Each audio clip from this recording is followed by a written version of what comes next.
మనస్తే పాదాబ్జే నివసతు వచస్తోత్రఫణితౌ కరౌ చాభ్యర్చాయాం శృతిరపి కథా కర్ణన విధౌ తవ ధ్యానే బుద్ధిర్నయన యుగళం మూర్తి విభవే పరగ్రంథాన్ కైర్వా పరమ శివ జానే పరమతః.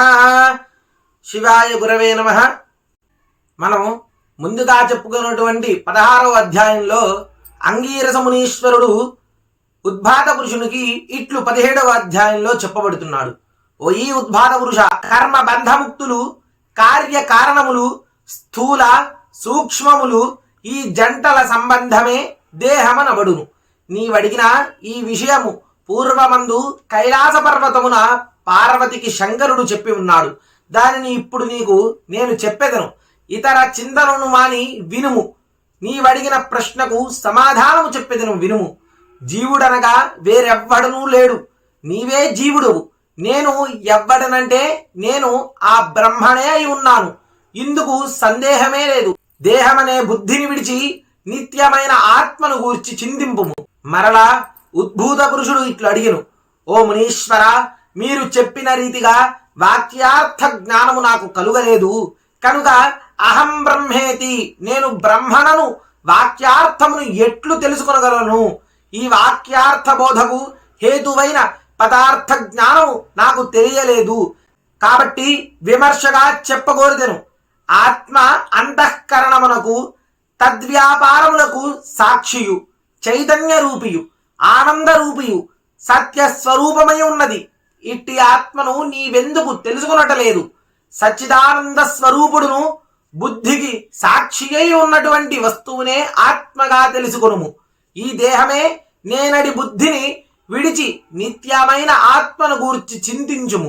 దేహము ఘటము వలె రూపము కలిగిన పిండము గనుక ఇది ఆత్మ కాదు. ఇది గాక ఈ దేహము ఘటము వలె ఆకాశాది పంచమహాభూతముల వలన పుట్టినది కనుక ఈ దేహము వికారము కలది, ఆత్మ కాదు. ఇట్లే ఇంద్రియములు ఆత్మగావని తెలుసుకొనుము. అట్లే మనస్సులు, బుద్ధి, ప్రాణములు ఆత్మ వస్తువులు కావు. దేహేంద్రియాదులన్నీ ఎవని సాన్నిధ్యము వలన ప్రకాశించి పనిచేయుచున్నవో అట్టి వారిని ఆత్మగా ఎరుగుము.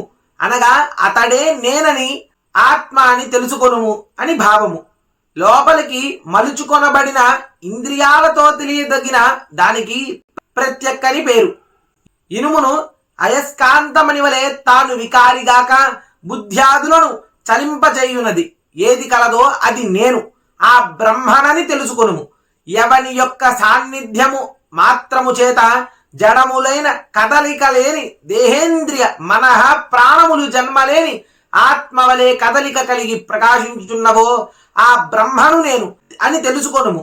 ఎవ్వడు వికారిగాక సాక్షి అయి స్వప్నమును, జాగరమును, సుషుప్తిని వాటి యొక్క ఆద్యంతములను నేను సాక్షి అని తెలుసుకొనుచున్నాడో అది బ్రహ్మ అని తెలుసుకొనుము. ఈయనను పరమ ప్రేమకు నిత్యానందమునకు ఎరుగుము. సాక్షిత్వమును, జ్ఞానరూపత్వమును అవికార్యగుట ఆత్మకే కలవు.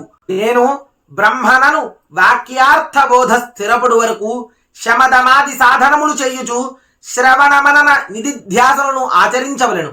ఎప్పుడు శృతి చేతను, గురు కటాక్షము చేతను తాదాత్మ్య బోధ స్థిరపడునో అప్పుడు సంసారమును నశించును.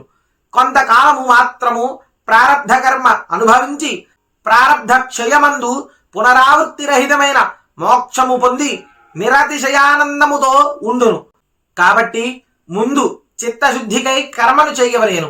ఆ కర్మ విధినంతయు గురువు వలన తెలుసుకొని చేసిన తత్ఫలమును హరికి సమర్పించి విగత పాపుడై తరువాత ఆ పుణ్యము చేత మంచి జన్మనెత్తి శ్రవణాదులను అభ్యసించి విజ్ఞాని అయి కర్మబంధమును తెంచుకొని మోక్షమును పొందుదువయ్యా అని ఇందుకు సందేహమే లేదని అంగీరస మునీశ్వరుడు ఇట్లు చెప్పగా విని ఉద్భాత పురుషుడు సంతోషించి తిరుగు అడుగుచున్నాడు.